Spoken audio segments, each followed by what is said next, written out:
These are the stories topping the news. SKTU attacks ZIZ News for its coverage of new developments in the BHS matter. Police issue all-points bulletin for escaped prisoner Trevor Jacobs in Antigua. And candidate turns his back on U.S. lobbyist funds. Good afternoon and welcome to ZIZ's Midday Newscast for Monday, November 3rd, 2014. I'm Carla Berridge. Now the news in detail. The St. Kitts Teachers Union has attacked ZIZ News in a 3-page press release, accusing it of misinterpreting the Bastia High School issue. More in this report. According to a lengthy statement put out by the St. Kitts Teachers Union on Saturday night, they believe that ZIZ News has attempted to skew the facts surrounding the Bastia High School matter.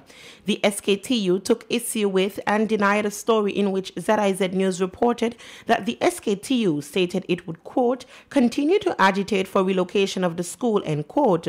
The SKTU also denied that it threatened the ministry that it may escalate its protest action, which is now limited to the BHS, to, quote, full industrial action throughout the island if this becomes necessary, end quote. These positions were stated in a letter to Minister of Education, the Honorable Nigel Carty, dated October 31st. It also denied a report carried by ZIZ News that on Tuesday, 28th October, the union rejected a number of proposals put forward by the Education Ministry in an attempt to resolve the matter. The proposals, including offering teachers and students reporting illness the option to transfer to other schools of their choosing, carrying out additional investigations into conditions at the school, and continuing the upgrades of the school's buildings. While the SKTU refuted the ZIZ News report indicating the ministry had made the proposals, in the press release it responded to 3 of the 5 proposals made. The SKTU claims, however, that the ministry informed them of decisions made rather than consulted with them at the meeting. Despite the scientific findings of the Whitaker report, the Caribbean Industrial Research Institute (CARIWI) and the Caribbean Public Health Agency (CARFA) opposing their view that the school was responsible for illnesses among faculty and students, the SKTU release said it was, quote, adamant that the current school location is making people ill, end quote. The release also accused ZIZ News editor Ebony Brandon of heaping abuse on the SKTU president Ron Collins and BHS principal Carleen Henry Morton. Brandon recently hosted several shows in which the public expressed the view that the union and management of BHS were politicizing the matter at BHS. She called for them to cooperate with the Ministry of Education and to comply with the recommendations of local and regional public health agencies. Many parents called Brandon's show Talking Points to express anger and disappointment over the fact that students were being allowed by the school's management to participate in SKTU-sanctioned protest action taken by some teachers without parents' permission. The view was also expressed by the host and callers that poor management and lack of cleanliness at the school were to blame for reports of paper-littered classrooms, evidence of roaches and rodents, and CARIWI's findings of overgrown shrubs growing on and around classrooms on campus. Contrary to the SKTU's assertions, ZIZ News has reported all sides of the BHS matter. On several occasions, as recently as Thursday, 30th October, ZIZ journalists again visited the school in an attempt to speak with protesting teachers, but were verbally abused and approached threateningly, causing them to leave. As a responsible media outlet and in order to ventilate all avenues of the story, ZIZ News has, however, sought to report on the views of scores of people, including parents with children at BHS, students attending evening classes at BHS, and BHS teachers who have rejected the position of the SKTU and the BHS administration that there is something making people sick at the school. Norwegian Cruise Line's Norwegian Gem docked at Port Zante this morning. It is the second of 11 cruise ships scheduled to visit St. Kitts during the 2014-2015 cruise ship season. Cruise officials have organized a plaque exchange ceremony this morning. According to the 2014-2015 cruise ship itinerary, the new ships range from the 100-passenger capacity MS Serenissima to 4,905-passenger capacity Quantum of the Seas. Visits range from a one-off call to 15 visits. New ships are Holland America Lines Amsterdam, which makes one call, the Artenia, which makes one call, and Caribbean Cruise Line's Carnival Splendor, which also makes one call. Costa Cruises' Costa Fortuna is scheduled to make 7 calls. Main Shift 1 makes 11 calls and Main Shift 3 has 2 scheduled calls. Norwegian Cruise Line's Norwegian Pearl has 15 scheduled visits.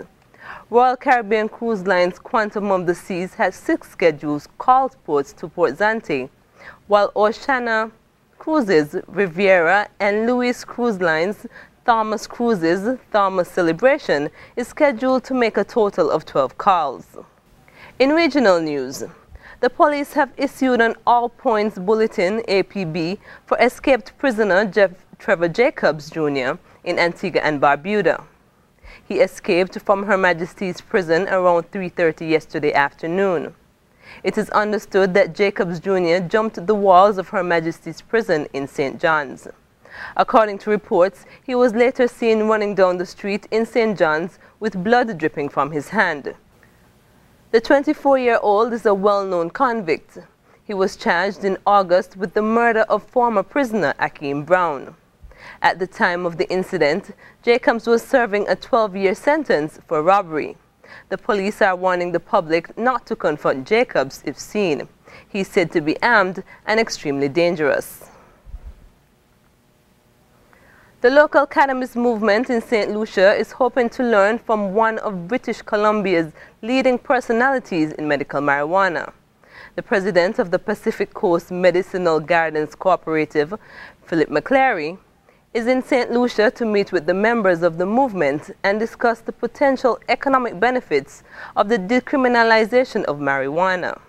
He says his St. Lucia visit focuses on the local movement's medical marijuana mission. We hear more in this report. Philip McCallery has worked in the cannabis field for 12 years and as president of British Columbia's Pacific Coast Medicinal Gardens Cooperative, he leads a team of highly experienced cannabis activists.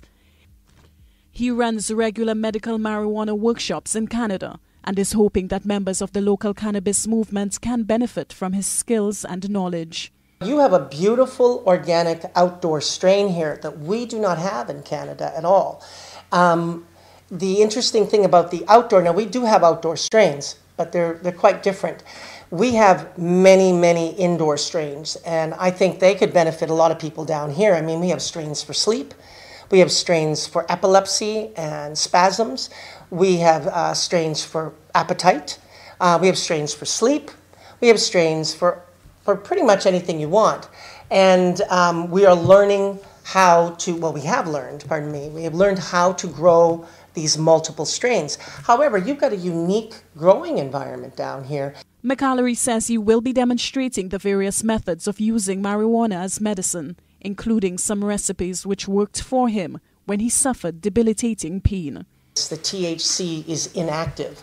So the THC, we call it THCA, which is the raw form in the cannabis. It is highly nutritional. You can make a salad from it, and what I did when I was sick with cancer is I juiced the cannabis. So you do not get any psychotropic effect from it. It is amazing. The nutritional effects are profound. It's full of, the cannabis itself is full of enzymes, and it makes you feel, it's so healthy.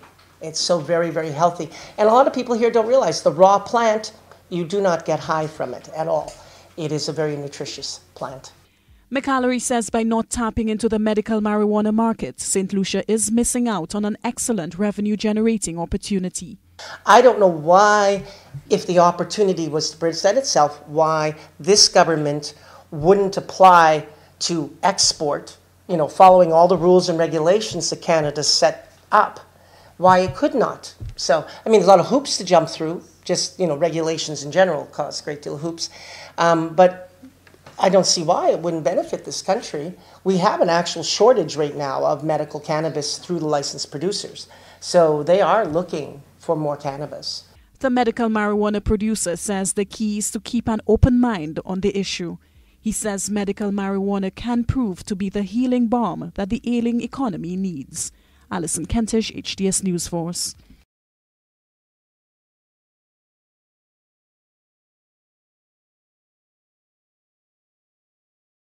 Internationally, U.S. congressional candidates are spending more than ever before to run in the midterm elections, with most of the funding coming from lobbyists and issue groups.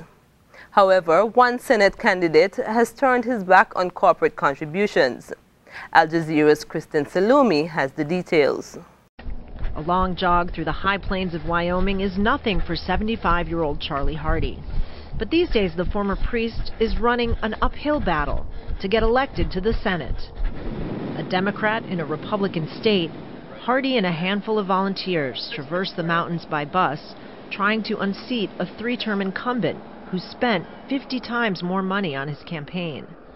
My parents taught me that a priest, politician, should be someone who listens to people and who accompanies them in their struggles.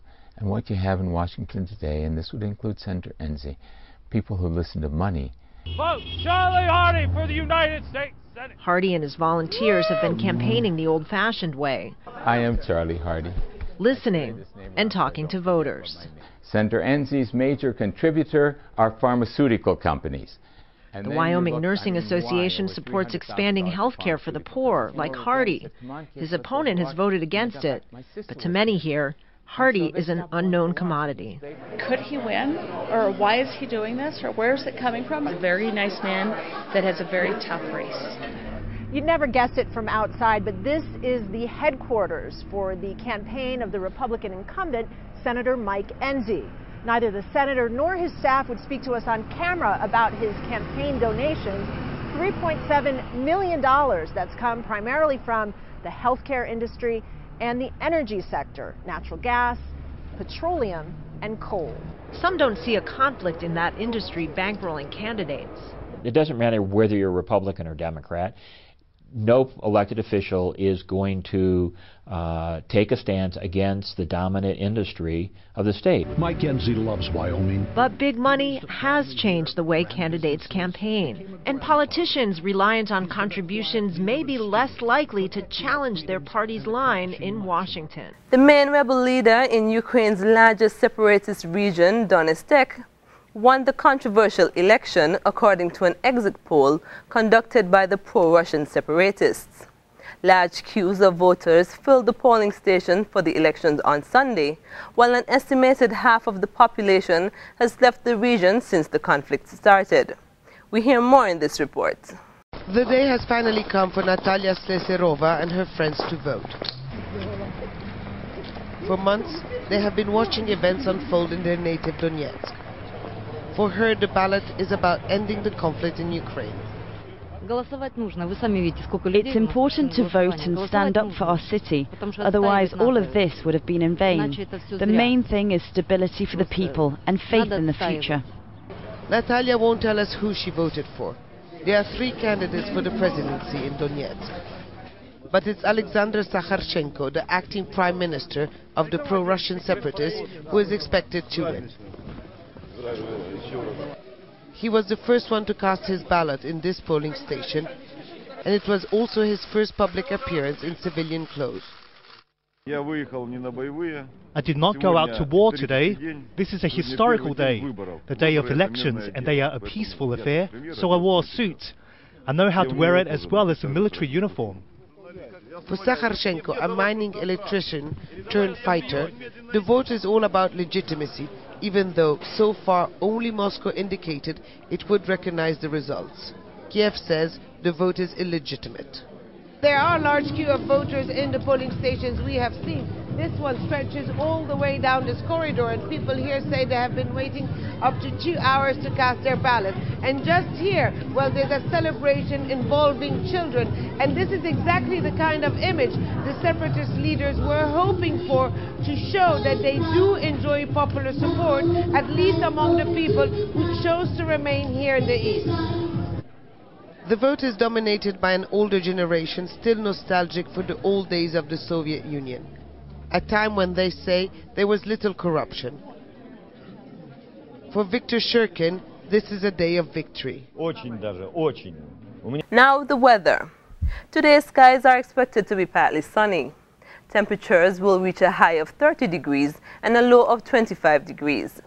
Winds are expected to blow from the east-southeast at 10 to 15 miles per hour, along with a 50% chance of showers. Tomorrow is expected to be cloudy, along with occasional showers. That's it for ZIZ's Midday Newscast. Join us at 6:30 and 7 p.m. for the evening news. Thank you for joining us. I'm Kyla Berridge.